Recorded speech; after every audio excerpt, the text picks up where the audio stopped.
व्यवस्था, तकनीकी क्षमता, कृषि और आधारभूत ढांचे को नई गति देने के उद्देश्य से केंद्रीय मंत्रिमंडल ने कई महत्वपूर्ण फैसलों को मंजूरी दी है। सेमिकॉन 2.0 मिशन से लेकर मोबाइल विनिर्माण को प्रोत्साहन, राष्ट्रीय यूरिया निवेश नीति और शहरी अवसंरचना से जुड़ी परियोजनाओं तक ये निर्णय भारत की दीर्घकालिक विकास यात्रा की दिशा तय करने वाले बड़े कदम माने जा रहे हैं। कैसे ये फैसले भारत को हाईटेक मैन्युफैक्चरिंग, कृषि आत्मनिर्भरता और विश्व स्तरीय अवसंरचना, इन तीनों क्षेत्रों में एक साथ नई ऊंचाई तक ले जाने की मजबूत आधारशिला बनेंगे। इन्हीं निर्णयों का उद्योग, किसानों, निवेशकों और आम नागरिकों पर क्या प्रभाव पड़ेगा, इन्हीं अहम पहलुओं पर आज हम करेंगे चर्चा। मैं हूं रमा त्यागी, मेरे साथ जुड़ेंगे खास मेहमान भी।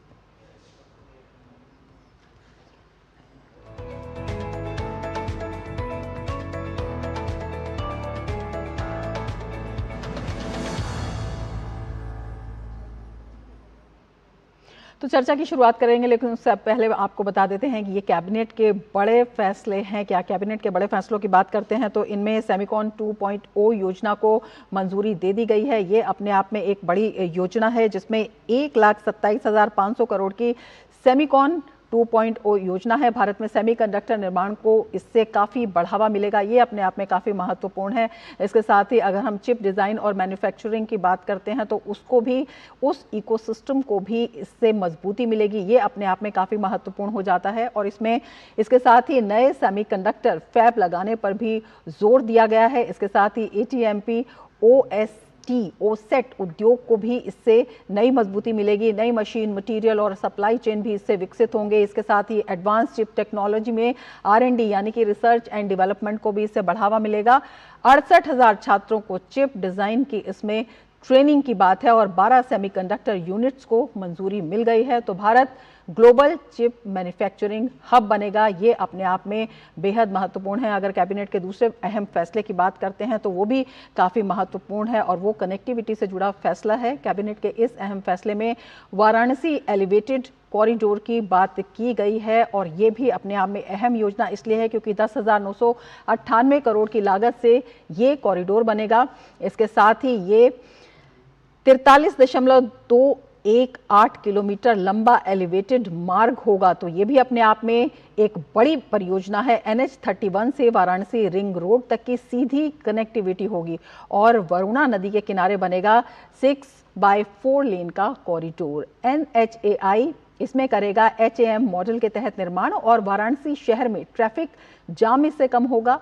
काशी रेलवे स्टेशन तक सफर सिर्फ 20 मिनट में पूरा हो जाएगा। एयरपोर्ट, रेलवे स्टेशन और पोर्ट से कनेक्टिविटी बढ़ेगी, यात्रियों और माल की आवाजाही तेज होगी और लॉजिस्टिक्स व्यवस्था को इससे काफी मजबूती मिलेगी। और साथ ही PM गतिशक्ति योजना को भी इससे बढ़ावा मिलेगा। सबसे बड़ी बात है कि पर्यटन और आर्थिक विकास को एक नई रफ्तार इसमें मिलती हुई नजर आएगी। एक और बड़ा अहम फैसला है, एक और बड़ा अहम कदम है कैबिनेट का, जिसमें मोबाइल मैन्युफैक्चरिंग स्कीम यानी कि MPMS मोबाइल निर्माण योजना को मंजूरी दे दी गई है। इस योजना की हम बात करते हैं तो 62,500 करोड़ रुपए की योजना की ये सौगात है। इसमें 5 साल में मोबाइल उत्पादन जो है वो बढ़ाया जाएगा।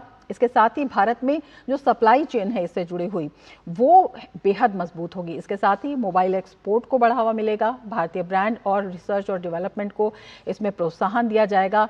60,000 रोजगार के नए मौके भी इससे मिलेंगे। तो भारत इलेक्ट्रॉनिक्स हब में जो है इलेक्ट्रॉनिक्स हब बन जाएगा और 39 लाख करोड़ रुपए उत्पादन का इसमें लक्ष्य है और ये उत्पादन का हब एक निर्यात के हब के रूप में भी विकसित करने की एक बड़ी योजना है। इसके साथ ही अगर अन्य फैसलों की बात करते हैं तो गंगा कॉरिडोर से जो कनेक्टिविटी है उससे तस्वीर बदलने का काम किया गया है। 14,447 करोड़ की लागत से गंगा एलिवेटेड कॉरिडोर बनेगा। ये 46 किलोमीटर से लंबा कॉरिडोर है। 6 लेन का ये एलिवेटेड मार्ग होगा। NH-19 से वाराणसी रिंग रोड तक की बेहतर कनेक्टिविटी इससे होगी और वाराणसी शहर को ट्रैफिक जाम से इससे निजात मिलेगी। जिस तरह से हम लगातार बता रहे हैं कि यात्रा के समय में 67% तक की कमी आ जाएगी और गंगा नदी पर 910 मीटर लंबा केबल स्टे ब्रिज बनेगा। काशी, BHU और अन्य जो घाट हैं उन तक कनेक्टिविटी और ज़्यादा बेहतर हो जाएगी। इसके साथ ही एयरपोर्ट, रेलवे स्टेशन और पोर्ट से जुड़ाव बढ़ेगा जिससे कि लॉजिस्टिक्स और पर्यटन को काफ़ी बढ़ावा मिलेगा। और पूर्वी उत्तर प्रदेश की हम बात करते हैं तो पूर्वी उत्तर प्रदेश के विकास को नई गति मिलेगी, नई उड़ान मिलेगी। तो अपने आप में ये जो फैसले हैं ये काफ़ी अहम है। काफ़ी बड़े फैसले हैं और इसके साथ ही जो यूरिया में निवेश का फैसला है ये भी अपने आप में काफ़ी अहम है। इन्हीं सब फैसलों पर हम चर्चा करेंगे। हमारे साथ दो खास मेहमान इस वक्त जुड़े हुए हैं। हमारे साथ प्रोफेसर मनोज चौधरी जुड़े हुए हैं, कुलपति हैं गति शक्ति विश्वविद्यालय से। प्रोफेसर चौधरी, बहुत स्वागत है आपका हमारे इस कार्यक्रम में। तो ये काफ़ी बड़े फैसले हैं और बेहद महत्वपूर्ण कदम है। शुभमय भट्टाचार्य जी हमारे साथ जुड़े हुए हैं, वरिष्ठ आर्थिक पत्रकार हैं। शुभमय जी, किस तरह से इन फैसलों को देखते हैं? जब हम तकनीक की बात करते हैं, जब हम निर्यात की बात करते हैं, जब भारत को मैन्युफैक्चरिंग हब बनाने की बात करते हैं, विशेष तौर पे अगर हम सेमीकंडक्टर 2.0 मिशन को देखते हैं, तो ये अपने आप में कितना बड़ा कदम साबित होने वाला है? सेमीकंडक्टर मिशन, जैसे रमा जी आप बोल रहे हैं, दिस इज वेरी बिग इसलिए क्योंकि ये एक क्रम में चल रहा है। जैसे आज मंत्री जी ने भी बताया, ये पहले ही हमने सेमीकंडक्टर मिशन का शुरुआत किया गया था और उसके बाद जैसे ही इन्वेस्टमेंट्स बढ़ते गए हैं, प्राइवेट सेक्टर के कंपनीज में उत्साह आया है, तो उसको फिर आगे का रूप दिया गया है। खासकर पहले चरण में था chip design, fab systems, fabless systems दोनों को डेवलप करने का। अभी जो फिलहाल जो आ रहा है वो ये है कि कंपनीज जो भी मैन्युफैक्चरिंग में जा रहे हैं, जो रिसर्च एंड डेवलपमेंट में जा रहे हैं, उनको जो जो चीज़ें चाहिए, यानी कि जो इसमें बहुत सारी चीज़ें हैं कि machines and materials, fabrication units, assembly, testing, marketing, packaging, इन सभी चीज़ों के ऊपर ध्यान दिया जा रहा है। क्यों? क्योंकि इससे एक टोटल, जिसे कहते हैं, इकोसिस्टम तैयार होता है। सो गवर्नमेंट गवर्नमेंट का जो वैल्यू, मतलब सेमीकंडक्टर का जो वैल्यू चेन है, sand, silicon, ingot wafer, fabricated wafer, circuits, electronic components, सब असेंबलीज, सब चीज़ों को इस बारी कवर कर दिया गया है फाइनेंशियल इंसेंटिव के द्वारा, फाइनेंशियल इंसेंटिव के जरिए।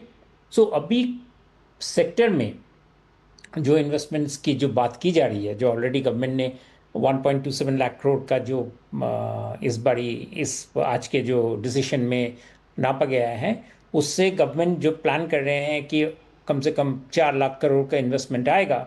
तो ये बहुत जिसे कहते हैं बहुत सरप्राइजिंग चीज़ नहीं है। और इनफैक्ट मैं एक्सपेक्ट करूँगा कि अगर ये अगर बनते जाए तो ये इससे भी काफ़ी ज़्यादा इन्वेस्टमेंट्स हमारे सामने तैयार होके आएंगे। और बिल्कुल, इसका हमारे साथ प्रोफेसर मनोज चौधरी भी जुड़ चुके हैं। प्रोफेसर चौधरी, बहुत स्वागत है आपका हमारे इस कार्यक्रम में। सबसे पहले आपसे सेमीकॉन चिप मिशन 2.0 के बारे में भी जानना चाहेंगे। कितना महत्वाकांक्षी ये मिशन है और जिस तरह से अगर देखते हैं कि नॉर्मल इलेक्ट्रॉनिक्स से लेकर रक्षा, एआई और तमाम में सेमीकंडक्टर की जो उपलब्धता सुनिश्चित कराने की एक ज़रूरत अब महसूस की जा रही है, जो आवश्यकता बढ़ रही है, उसको देखते हुए और इसके साथ ही एक क्वालिटी प्रोडक्ट डेवलप करने और अंतर्राष्ट्रीय स्तर पर एक बड़ा प्लेयर बनने की दिशा में ये कितना महत्वपूर्ण हो जाता है। इसके साथ ही जैसे 105 स्टार्टअप्स हैं वो पहले से ही काम कर रहे हैं। अब जिस तरह से विनिर्माण के लिए इसमें जो नई इकाइयां हैं उनको मंजूरी देने की बात चल रही है, तो उसके लिए जो मशीनरी है, जो सामग्री है, रसायन है, गैस के निर्माण है या फिर R&D की सुविधा है, तो ये किस तरह से इसको प्रोत्साहन दिया जाएगा? और देश को जब हम विनिर्माण हब बनाने की बात करते हैं इस दिशा में, तो उसको इससे कितनी गति मिलेगी? आप देखिए तो 2021 के एंड में जब पहली बार इंडिया सेमीकंडक्टर मिशन का अनाउंसमेंट 2021-22 में जब 2000 सेमीकंडक्टर मिशन का किया गया, जिसके अंदर ISM 1.0 में 76,000 करोड़ रुपीस के इंसेंटिव के साथ में जो फोकस किया गया, उसी का नतीजा है कि पिछले सिर्फ 3-4 साल के अंदर में ही भारत के अंदर में 12 सेमीकंडक्टर की इकाइयां स्थापित हो चुकी है। उनमें से 3 माइक्रॉन, केन्स और CG सेमी में कमर्शियल प्रोडक्शन शुरू हो चुका है। अगर हम देखें, उसके अलावा भी भारत के अंदर में जो सेमीकंडक्टर डिजाइन के इकोसिस्टम को महत्वपूर्ण प्रोत्साहन देने के लिए, भारत के अंदर में सेमीकंडक्टर टैलेंट को बढ़ावा देने के लिए इलेक्ट्रॉनिक डिजाइन ऑटोमेशन के टूल्स 315 यूनिवर्सिटी में उपलब्ध करा के जिस तरह से 68,000 नए सेमीकंडक्टर टैलेंट बनाया गया, उसी को आगे और एक्सिलरेट करने के लिए, आगे बढ़ाने के लिए ISM 2.0 के अंतर्गत, इंडिया सेमीकंडक्टर मिशन 2.0 के अंतर्गत आज 1,27,000 करोड़ का जो प्रावधान किया गया। पहले ISM 1.0 में भले ही सरकार ने अपनी तरफ से इंसेंटिव में 76,000 करोड़ रखे हो, पर उसके कारण जो 12 इकाइयां स्थापित हुई, उन्होंने भारत के अंदर में करीबन 1.6 लाख करोड़ का इन्वेस्टमेंट किया। तो अगर देखें, क्योंकि सेमीकंडक्टर एक फाउंडेशनल इंडस्ट्री है, तो हर एक प्रोडक्ट, भले ही वो मोबाइल फोन हो या ऑटोमोटिव हो या स्पेस टेक्नोलॉजी हो या डिफेंस हो, हर एक के अंदर में सेमीकंडक्टर चिप की अत्यंत जरूरत होती है। तो भारत की जो स्ट्रेटेजिक ऑटोनॉमी को बरकरार रखने के लिए, इस पूरे सप्लाई चेन सिस्टम में भारत की जो इंपोर्ट के ऊपर डिपेंडेंस है उसको कम करने के लिए, और हमेशा भारत इलेक्ट्रॉनिक्स और सेमीकंडक्टर की सप्लाई चेन को दुरुस्त रखने के लिए भारत में सेमीकंडक्टर मैन्युफैक्चरिंग स्टार्ट किया गया। जो नया सेमीकंडक्टर मिशन का 2.0 का आज आया है, इसके 6 पिलर्स में बहुत ही महत्वपूर्ण तरीके से जो फोकस किया गया है, भले इसमें अगर आप देखें, एक तरफ फोकस है कि डिजाइन के ऊपर में किस तरह से फोकस करें ताकि भारत के अंदर में डिजाइन सेमीकंडक्टर के लिए जो है वो ज्यादा से ज्यादा, जैसा कि हमें सबको पता है, पूरे विश्व भर में सेमीकंडक्टर चिप डिजाइन टैलेंट का 20% हिस्सा भारतीय है। तो अगर हम भारत के अंदर में चिप डिजाइन को प्रोत्साहन दें, तो यहाँ बनी हुई नई डिजाइन जो भारत की जरूरत के हिसाब से हो, उसका हम आगे चल के सेमीकंडक्टर मैन्युफैक्चरिंग कर सकें। दूसरा, सेमीकंडक्टर यूनिट्स में जो काम आता है, इक्विपमेंट। तो आज मशीन्स और इक्विपमेंट, सारे मशीन्स और इक्विपमेंट इस समय हम दुनिया की और कंपनियां जो विदेशों में आधारित है उनसे हम ले रहे हैं। तो भारत में किस तरह मशीन्स और इक्विपमेंट रिलेटेड में चीजों को आगे बढ़ाएं। तीसरा, भारत के अंदर में फैब की स्थापना कैसे को और आगे कैसे प्रोत्साहन दे, उसके अंदर में एक चीज हमें समझना बहुत जरूरी है, भारत सरकार ने बहुत ही प्रैक्टिकल डिसीजंस लिए हैं। प्रैक्टिकल डिसीजन का अगर मैं 1 मिनट के अंदर समझाऊं, तो कोई भी नई सेमीकंडक्टर यूनिट अगर हम नई टेक्नोलॉजी पे स्थापित करें, मान लो 3 नैनोमीटर पे, तो करीबन $15 बिलियन की उसमें कॉस्ट आती है। अगर हम सारा का सारा पैसा एक ही नई टेक्नोलॉजी के फैब में लगा दें, और भारत की जो इंपोर्ट जो रिडक्शन, हम आयात को कम करना चाहते हैं, वो पूरा इसके लिए भारत ने जो सोचा, वो ये सोचा कि हम मैच्योर टेक्नोलॉजी नोड के ऊपर में फोकस करेंगे, 28 नैनोमीटर उसके ऊपर में। हम भारत की जो जरूरत है इंडस्ट्रियल ऑटोमोटिव के लिए, कंपाउंड सेमीकंडक्टर, उस पर फोकस। भारत की प्रैग्मेटिक जो नीतियां हैं, जो प्रैक्टिकल नीतियां हैं, उसके कारण में हम सेमीकंडक्टर मिशन को बहुत बढ़ावा मिला है। और ये ISM 2.0 उसको और तेजी से आगे लेके जाएगा। गैलियम नाइट्राइड में, सिलिकॉन कार्बाइड में, इन सारे क्षेत्रों के अंदर में, मैन्युफैक्चरिंग में, ATMP में, ओसेट फैसिलिटीज में, तो पूरे सेमीकंडक्टर इकोसिस्टम को, केमिकल गैसेस वगैरह सब मिला के भारत में प्रोडक्शन को आगे बढ़ाए। बिल्कुल शुभमय जी, आपसे भी इसी मुद्दे पर चर्चा करेंगे। जिस तरह से प्रोफेसर चौधरी ने बताया है कि दुनिया का विश्वास अब भारत की तकनीक में बढ़ रहा है, भारत में निवेश में बढ़ रहा है, तो उसमें 2028 में जिस तरह से फर्स्ट फैब चालू होगा और उसको लेकर जिस तरह की उत्सुकता है, वो किस तरह से जो भारत की रणनीति है दुनिया का विश्वास बढ़ाने के लिए, वो बेहद सफल साबित होती हुई दिखाई दे रही है। इसके साथ ही जो अन्य फैब हैं चिप निर्माण के लिए, वो भी लगाने की जरूरत है। तो उसके लिए किस तरह का जो इकोसिस्टम है उसकी तैयारी चल रही है, जिसमें सिलिकॉन फैब है, कंपाउंड फैब है और तमाम अन्य तरह के फैब हैं जो विकसित किए जाएंगे।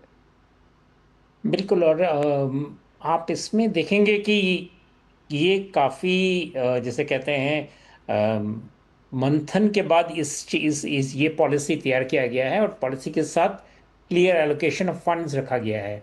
और वजह इसलिए है कि ये चीज़ करने के लिए भारत के पास कई डिकेड से इस तरह का, जिसे कहते हैं putting money with action is, वो नहीं हो रहा था। इसलिए इस वाला पॉलिसी अपने आप में काफ़ी अनूठा है। एक तो वो चीज़ है।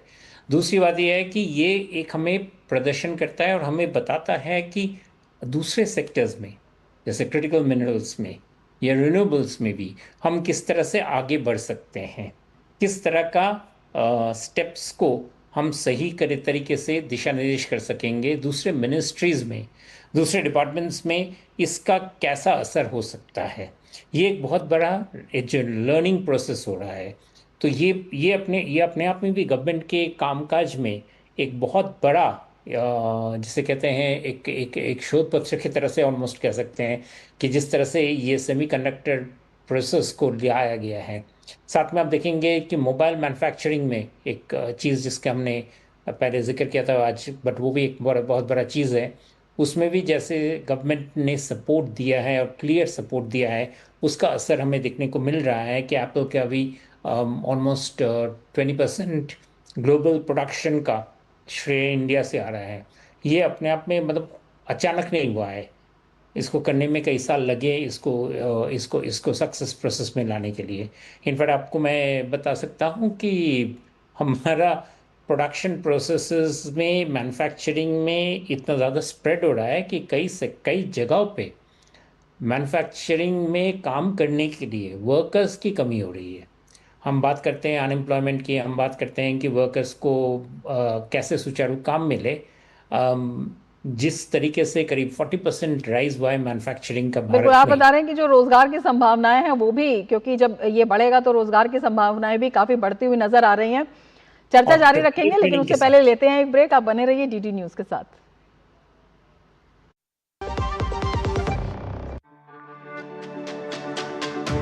मेरी पसंद, मेरी पसंद, मेरी पसंद, मेरी पसंद, हमारी पसंद। हम सबकी पसंद। मजबूत देश का मजबूत सरिया हो गया स्टील। पता है, लोग अक्सर मुझसे पूछते हैं कॉल सेंटर का स्टेडी जॉब क्यों छोड़ा। I wanted more out of life, बस मैंने अपना स्टार्टअप शुरू किया। जानना चाहोगे कैसे? Then start up your own business as an LIC agent. यहाँ सब कुछ है, great products, zero investment, leading organisation and unlimited opportunities. तो क्या आप तैयार है? LIC एजेंट बनो, अब बड़ा सोचो।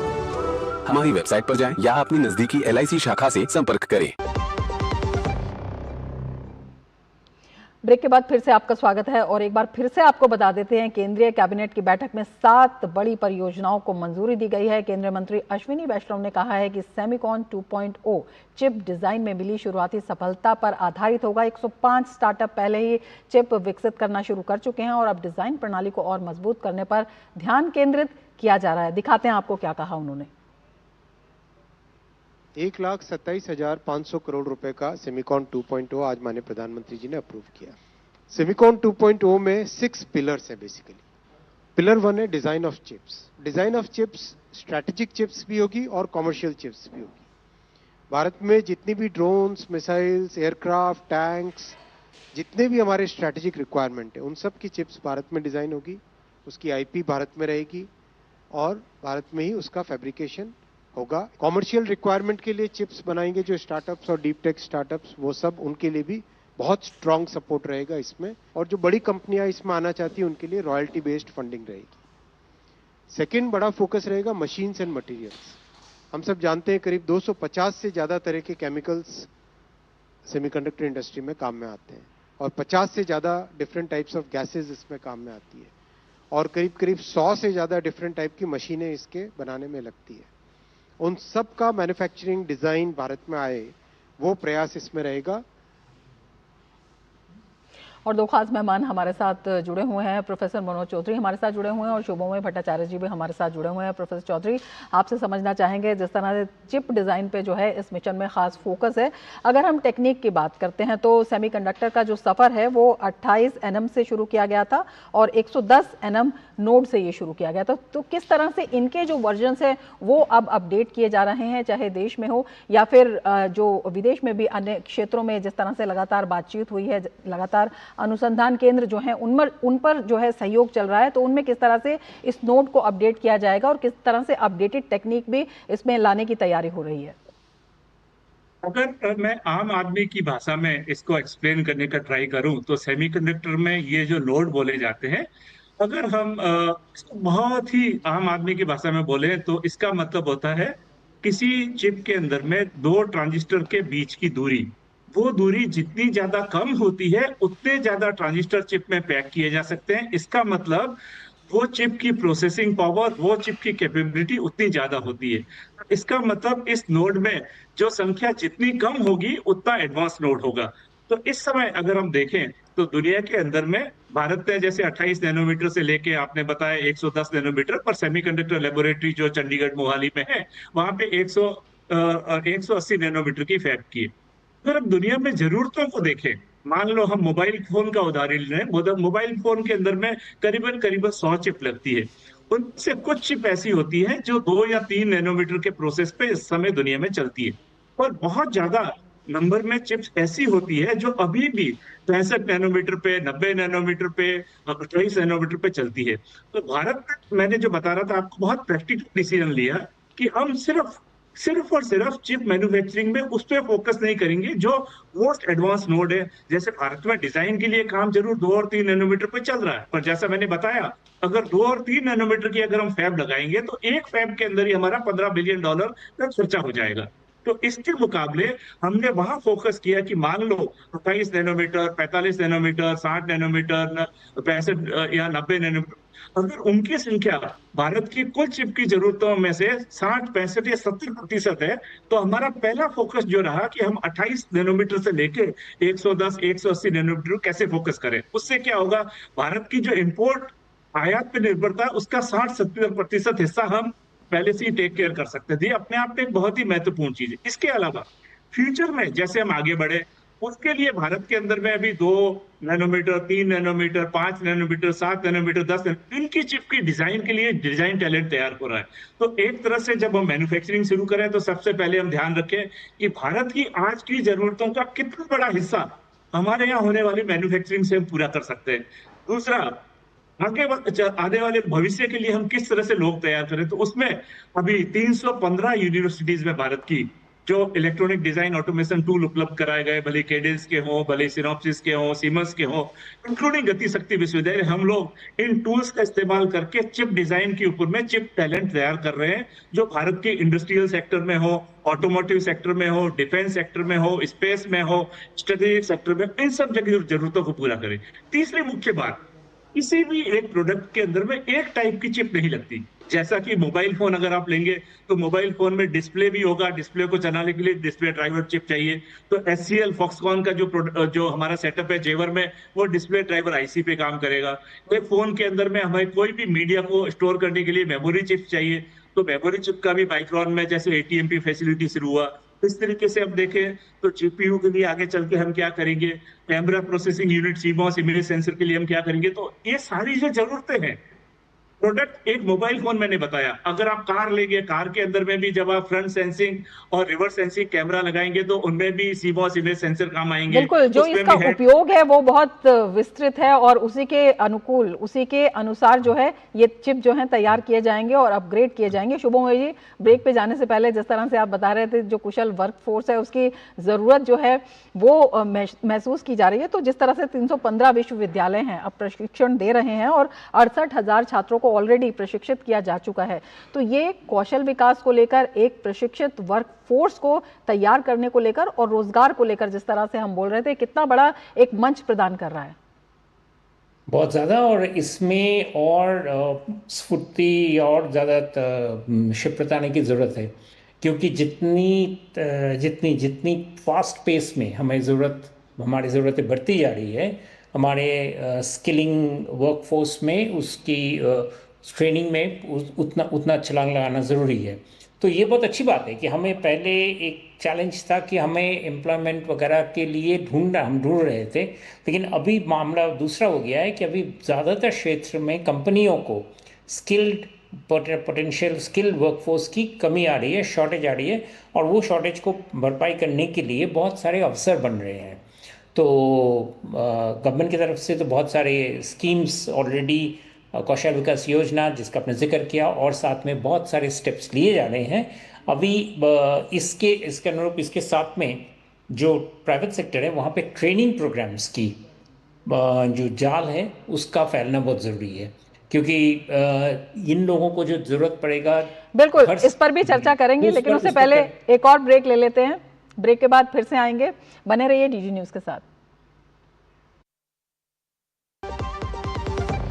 कमाल है साहब, आपका परिवार आपके भरोसे बैठा है और आप किस्मत के भरोसे बैठे। थोड़ा सोचिए, कल अगर आप दुर्भाग्यवश नहीं रहे तो उनका साथ किस्मत नहीं, पॉलिसी बाजार से लिया हुआ टर्म इंश्योरेंस देगा। परिवार के लिए इतना तो कर ही सकते हैं ना आप। परिवार सबसे पहले। पॉलिसी बाजार पे 1 करोड़ का टर्म इंश्योरेंस सिर्फ 410 रुपए हर महीने से शुरू होता है। जब धरती चीर कर निकलता है लोहे का पत्थर और मिलता है मोंगिया के जोश से, फिर तपता है, पिघलता है और बनता है फौलाद। अब होता है सरिया सारी खूबियों के साथ, मोंगिया स्टील, मजबूत देश का मजबूत सरिया। ब्रेक के बाद फिर से आपका स्वागत है। दो खास मेहमान हमारे साथ जुड़े हुए हैं। प्रोफेसर चौधरी, आपसे समझना चाहेंगे, मोबाइल मैन्युफैक्चरिंग प्रोत्साहन योजना भी एक बड़ा कदम कैबिनेट के फैसले में बताई जा रही है। पहले ही भारत दुनिया के बड़े मोबाइल निर्माताओं में शामिल हो चुका है। अब किस तरह से ये कंपोनेंट निर्माण है या वैल्यू एडिशन है, ये अगर बढ़ता है तो इस आपूर्ति श्रृंखला की लगातार हम तमाम क्षेत्रों में बात कर रहे हैं, उसको कितना मजबूत करेगा और उसका क्या कुछ असर दिखाई देगा?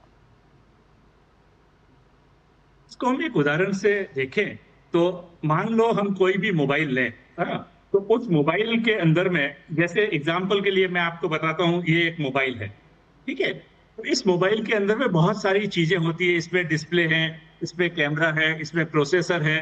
तो हर एक जो कंपोनेंट इसमें होता है वो अपने आप में मोबाइल की जो मैन्युफैक्चरिंग में एक वैल्यू एडिशन का काम करता है। अभी तक भारत में जैसे 12 साल पहले तक मोबाइल मैन्युफैक्चरिंग लगभग 0 के बराबर थी। आज भारत दुनिया का दूसरा सबसे बड़ा मोबाइल मैन्युफैक्चरर है और स्मार्टफोन हमारा नंबर 1 एक्सपोर्ट कैटेगरी बन गया। एक हुआ कि मोबाइल फोन मैन्युफैक्चरिंग करना, और मैन्युफैक्चरिंग मोबाइल फोन के लिए अंदर में जो कंपोनेंट चाहिए, उन कंपोनेंट भारत में कैसे डिजाइन हो, इसके लिए सेमीकंडक्टर मैन्युफैक्चरिंग करना। इसके अलावा भारत के अंदर में कंपोनेंट पीसीबी मैन्युफैक्चरिंग, उसको बढ़ावा देना। तो मोबाइल फोन मैन्युफैक्चरिंग का ये जो मिशन आज जो नया फेज लॉन्च किया गया, ये 62,000 करोड़ के आसपास का, ये अपने आप में बहुत ही महत्वपूर्ण है। अभी तक हमने बिल्कुल आपूर्ति श्रृंखला को भी देखते हुए और निर्यात की दिशा में जिस तरह से बढ़ाने पर फोकस चल रहा है, उसको देखते हुए भी शुभम मोहित जी, एक बहुत छोटा सा सवाल आपसे भी करना चाहेंगे। राष्ट्रीय यूरिया निवेश नीति 2026 ये कितनी महत्वपूर्ण है, क्योंकि अन्नदाता का भी खास ख्याल रखा गया है और इसके साथ ही जो कनेक्टिविटी बढ़ाने की तमाम जुगत की गई है, वो भी ये किस तरह से आपस में जुड़े हुए सब कदम नजर आते हैं? इन्वेस्टमेंट, सब चीज़ों में बेसिकली इन्वेस्टमेंट की बात है और खासकर इस साल एग्रीकल्चर के ऊपर प्रेशर है मानसून की वजह से, इसलिए यूरिया नीति बहुत ज़रूरी था कि हम कितना घरेलू इन्वेस्टमेंट से बढ़ाएंगे, कितना बाहर से इंपोर्ट करेंगे। इस पर कई सारे महत्वपूर्ण कदम लिए गए। उसी का ही सैंपल है नेशनल यूरिया पॉलिसी, जो आज कैबिनेट ने अप्रूव किया कि किस तरीके से उसको हमारे डोमेस्टिक, हमारे फार्मर्स के लिए, हमारे कृषकों के लिए कितना प्रॉफिटेबल साबित होना चाहिए।